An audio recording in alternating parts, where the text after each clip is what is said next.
Hello everybody, welcome to another edition of Zone 1 Brew Reviews. My name is John Sharon. Tonight we're going to be taking a look at a beer that's been around since 1865.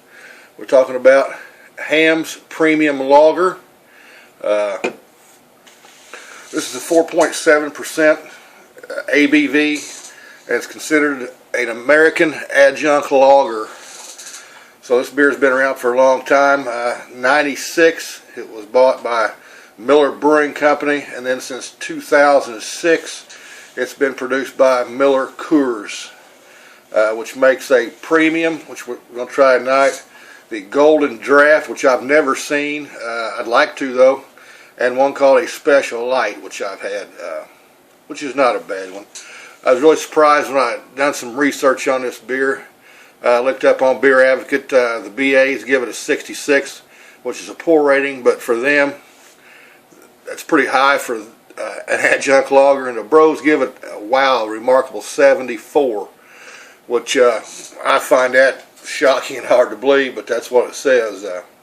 Then you go to rate beer, the overall they give it a 1, and the style they give it a 19. I mean, for them, you take it for what it is. But it's made with water, barley malts, corn syrup, yeast, and hops. This beer's got a big following for a fan club that collects the old Hamm's memorabilia. It's a pretty cool site. You can get on and see all kinds of old Hamm stuff, which I'd like to have some old Hamm stuff, but it's really hard to find, and it's really expensive if you find it. So. But something to check out, Hamm's Beer Club. It's pretty neat. But give an old nostalgia beer like this one a proper glass. So this is no false staff glass that I think maybe I picked up at a Goodwill or something like that. You know, I go glass shopping every once in a while. I've had this one for a while, so let's give it a pour. I'm sure it's going to pour typical adjuncts. It's got a big foamy head. Wow, big carbonation in this. I hope this is. It's been a while since I've had this. They're really a budget beer, I guess you'd call it. I think a 6-pack's $2.97 around here where I live, and a 30-pack is $13.97. You can find these 30-packs about any grocery store, Myers, Walmart. Any gas station's going to have it, and yeah,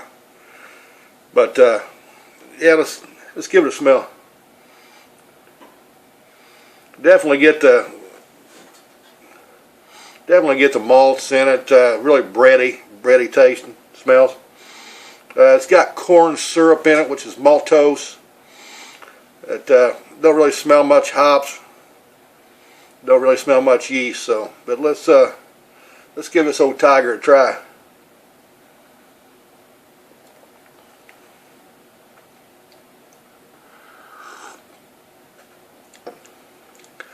I'll tell you, it's not bad.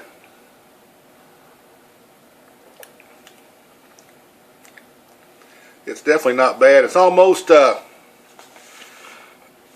when you first take a drink out of it, it almost tastes cidery almost. Which I know it's not, but that's the first thing you get on it.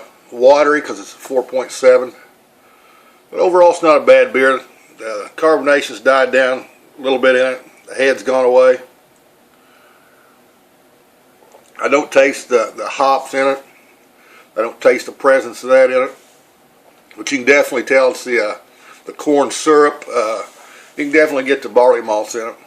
But overall, for a budget beer, I mean, it's not a bad one. It almost almost tastes like a Kirkland series, signature series that you get at Costco. Kind of on that same taste stature. But overall, for a budget beer, if I'm gonna buy a budget beer, I'm probably gonna pick the Miller High Life or a PBR.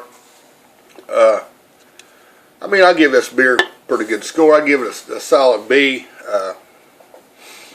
It's not one I'm going to seek out and buy. Somebody gave me a couple of these the other day to try, because I've not had it for a while. But you know, it's a beer that's kind of disappeared for a long time, and I haven't really seen it.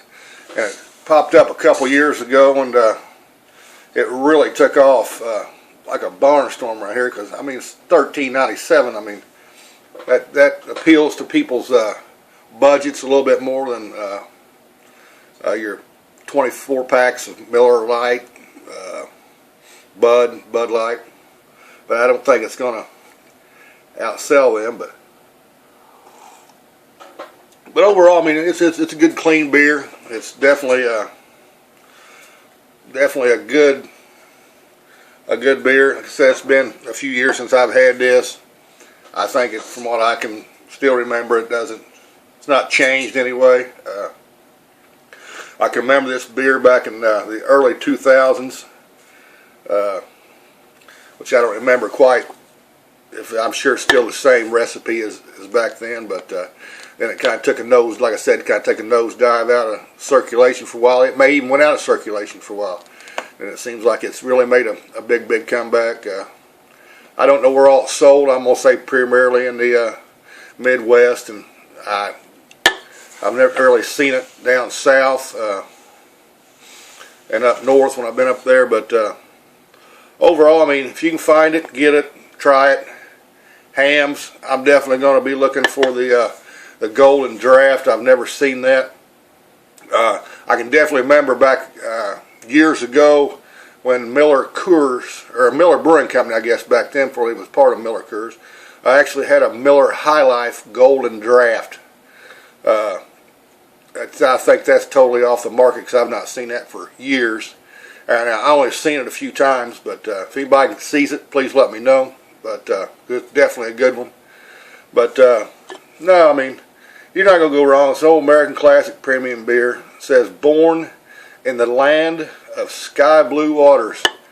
And you can definitely taste the sky blue waters in it. But overall, you can pick it up, grab it. It's a good budget beer, enjoyable beer. It's not one that I'm going to drink several of on a Sunday afternoon if I'm got my smoker out or mowing my yard or doing something like that. But you know, if somebody wants to give me one or two, heck, I'll shoot them up. But overall, it's not you're not going to see us in one of my beer refrigerators. So, but overall, like I said, it's not bad. I give it a B. Style, I give it a B. Pretty cool looking can. I think it's an old throwback can. Can kind of looks the same as it has for a while, but overall, it's an adjunct. I'm John, Zoneone. Cheers to hams.